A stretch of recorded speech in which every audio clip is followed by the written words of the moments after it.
উল্লাস ও উদ্দীপনার সাথে বিবেকানন্দ কেন্দ্র বিদ্যালয় বদরপুরে পালন করা হয় বিশ্ব বন্ধুত্ব দিবস। বুধবার স্কুল প্রেক্ষাগৃহে প্রদীপ প্রজ্বলন ও মঙ্গল আচরণের মাধ্যমে অনুষ্ঠানের সূচনা হয়। তারপর বিদ্যালয়ের প্রধান শিক্ষক প্রশান্ত চক্রবর্তী স্বাগত বক্তব্য প্রদান করেন। এদিন সাংস্কৃতিক অনুষ্ঠানে ছাত্রছাত্রীরা নৃত্য গীত পরিবেশন করে।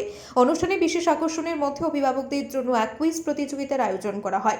এতে অভিভাবকরা স্বতঃস্ফূর্তভাবে অংশগ্রহণ করেন। উক্ত অনুষ্ঠানে অতিথি হিসেবে উপস্থিত ছিলেন ঠান্ডাপুর স্থিত পাওয়ার গ্রিড কর্পোরেশন লিমিটেডের চিফ ম্যানেজার এন মনতোষ সিংহ। সম্মানিত অতিথি হিসেবে উপস্থিত ছিলেন বরাক ভ্যালি সিমেন্টস লিমিটেডের সিইও মুকেশ কুমার আগরওয়াল। তারা অনুষ্ঠানে একাংশ ছাত্রছাত্রীদের হাতে পুরস্কার তুলে দিয়ে বক্তব্যের মাধ্যমে ছাত্রছাত্রীদেরকে ভারতের উন্নতির জন্য কাজ করে যাওয়ার জন্য উদ্বুদ্ধ করেন। তাছাড়াও অনুষ্ঠানে উপস্থিত ছিলেন কাটিগড়া আঞ্চলিক পঞ্চায়েতের প্রাক্তন সহসভাপতি দিব্যজ্যোতি পাল। শিশু বিদ্যালয়ের শিক্ষিকা শিউলি দাশগুপ্ত ধন্যবাদ সূচক বক্তব্য প্রদান করেন।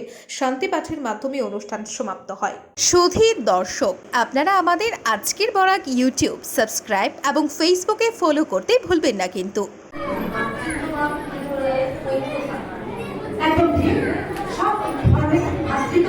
উল্লাস ও উদ্দীপনার সাথে বিবেকানন্দ কেন্দ্র বিদ্যালয় বদরপুরে পালন করা হয় বিশ্ব বন্ধুত্ব দিবস। বুধবার স্কুল প্রেক্ষাগৃহে প্রদীপ প্রজ্বলন ও মঙ্গল আচরণের মাধ্যমে অনুষ্ঠানের সূচনা হয়। তারপর বিদ্যালয়ের প্রধান শিক্ষক প্রশান্ত চক্রবর্তী স্বাগত বক্তব্য প্রদান করেন। এদিন সাংস্কৃতিক অনুষ্ঠানে ছাত্রছাত্রীরা নৃত্য গীত পরিবেশন করে। অনুষ্ঠানে বিশেষ আকর্ষণের মধ্যে অভিভাবকদের জন্য এক কুইজ প্রতিযোগিতার আয়োজন করা হয়।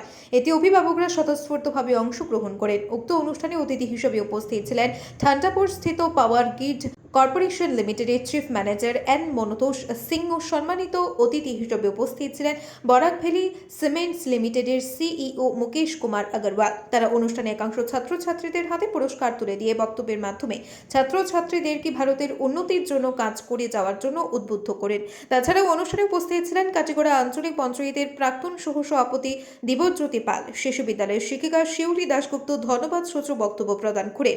শান্তি পাঠের মাধ্যমে অনুষ্ঠান সমাপ্ত হয়। সুধীর দর্শক, আপনারা আমাদের আজকের বরাক ইউটিউব সাবস্ক্রাইব এবং ফেসবুকে ফলো করতে ভুলবেন না কিন্তু।